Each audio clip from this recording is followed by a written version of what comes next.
around here. What's going on? Quick little review of this smart screen. That's what's in the box. We have a mount, we have a camera, we have a cigarette lighter adapter, we have more mounts, we have the screen. This should be super simple setup.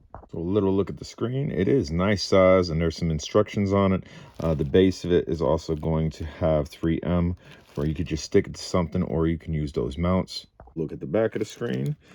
This thing is going to be able to pivot a little bit, and you also have a camera on there, so that other camera is probably going to get wired into the screen and be used as a reverse camera. On the side here, you have a couple ports. I guarantee that camera is going to plug into one, and your power is probably going to plug in the other, but I'm pretty impressed that they gave you an SD card, so this is going to record. All right, guys, we're going to install it. On this one, I have a reverse camera. Boom, underneath there. I also had able to see through the back. We're going to install it on this one. We're not going to worry about the reverse camera. This one I can't even see through the back just because I have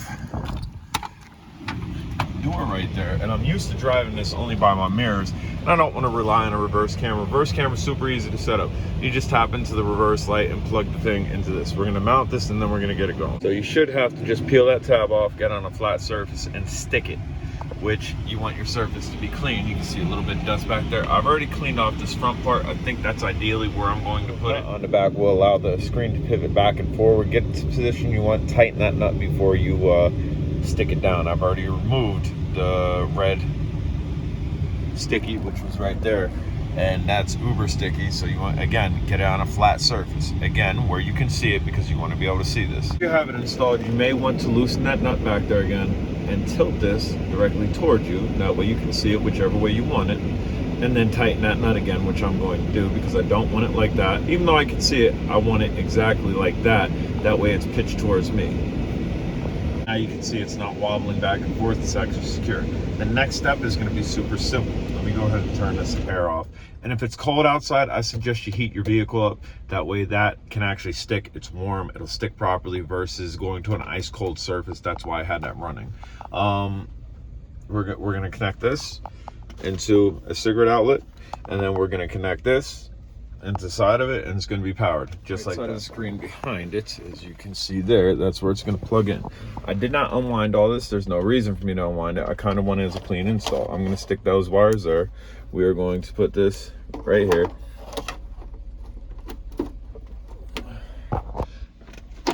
Push that in. That should be powered up. I don't know if there's a power button on this that I need to hit or on there, but we'll figure it out. Cigarette lighter definitely works. We're illuminated there, so let's try that again. I might not have had it in right.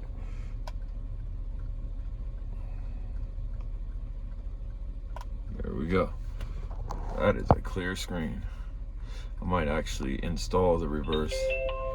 So we want to go English. TIF card load failing, please format. So we're gonna have to format the TIF card. And there's a basic look at that.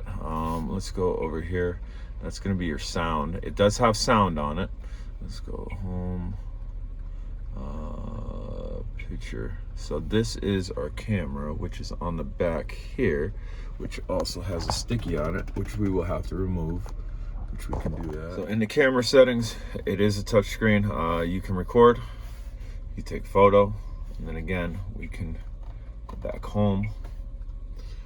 We are going to see if we can't sync this up with our cell phone here and get some music playing. I was trying to get into, let's see, is it this one? No, maybe settings. Screensaver, left hand, right now, brightness, turn. That's to look at your general settings. Camera, collision safety, record resolution, segment duration, system. Storage info. Let's go to storage info. TIF card abnormal. Wonder if there's a way that we could format there, right here. Format TIF card. Confirm formatting. Format successful. So now if we click on storage info, bam, it shows how much we have. So definitely a great thing to know. We're gonna go back home. Okay, so if you've ever connected a pair of Bluetooth headphones, that's how you're gonna connect to the Bluetooth audio. And it's as simple as that. You connect to this, you play music on this, it'll play out of this. There is a way, because this has an FM transmitter, to get this to sync out to this, where you could turn your radio on and have it on the speakers. I'm gonna figure out how to do that. I haven't quite figured it out yet, but we're gonna go into audio output. You see it says speaker, and again, the speakers not terrible on this. I mean, if you had a car that didn't have any sound and you just wanted to use this, it might be doable. It's not great. I played a little bit. It's not amazing, but it's definitely doable. Bluetooth audio. Let's go FM. 106.0 FM. Please use the original car charger step down cable. Adjust the volume. So we're going to go.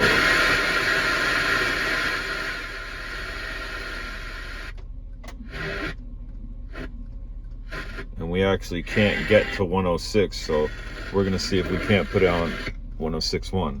There, we're connected, we have no static. You have that FM transmission synced up like I showed you. You can then go into the Bluetooth, and then you could play stuff on your cell phone and it'll come through your car speakers. I just tried it. It's way louder, it's way better than what's coming out of there. And that's clutch for older cars. That has a cassette deck in it. The covered car has a CD player in it. The Mazda, you could use the FM transmitter on it because that had a Sirius radio, so it didn't have the 3.5 millimeter plug in it. Ideal. So with CarPlay on it, you now have more of an interface. I have my GPS on there, which we can go over here. We can search, let's just gas stations.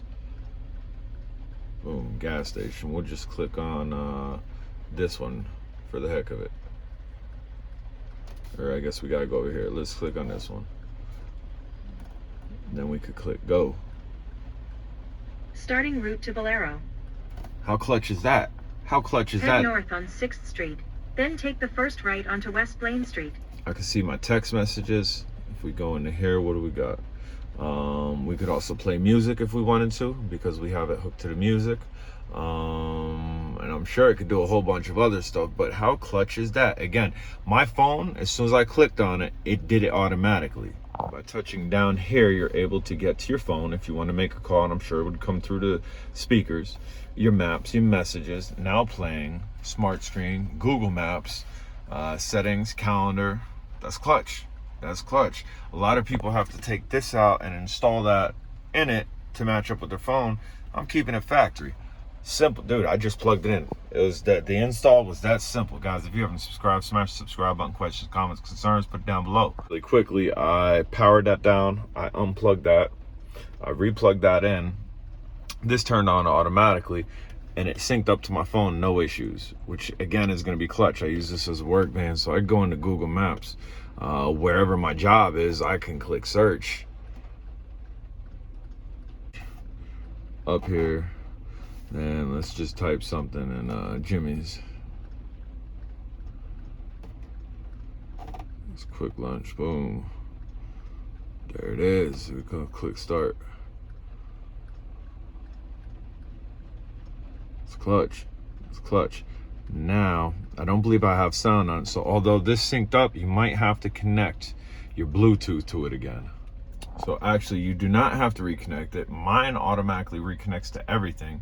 And that's pretty clutch. You just gotta make sure radio's on. I turned the radio off. Turn your radio off before you shut everything off. That way you don't get all types of static because it's synced in with it. And just to turn this up, you can see there is a little feedback when there's nothing going on. Keep it at a moderate level. You won't hear that feedback. Everything's shut off. Pretty clean. I just tucked everything up in here.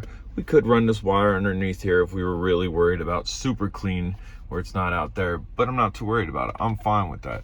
This thing's going to be clutch, especially the GPS on a bigger visual screen, piping out through my speakers instead of just my phone. And then I could also play my music on there. I could also respond to text messages on there. We could hook up the rear view camera so I could see behind me, but again, I'm pretty acclimated to using my my mirrors because I can't see directly behind me anyway, so I don't want to rely on a camera. And we also have a front-facing camera. If something's going on, we need to record something while we're driving, there is a SD card in there. Epic stuff, guys.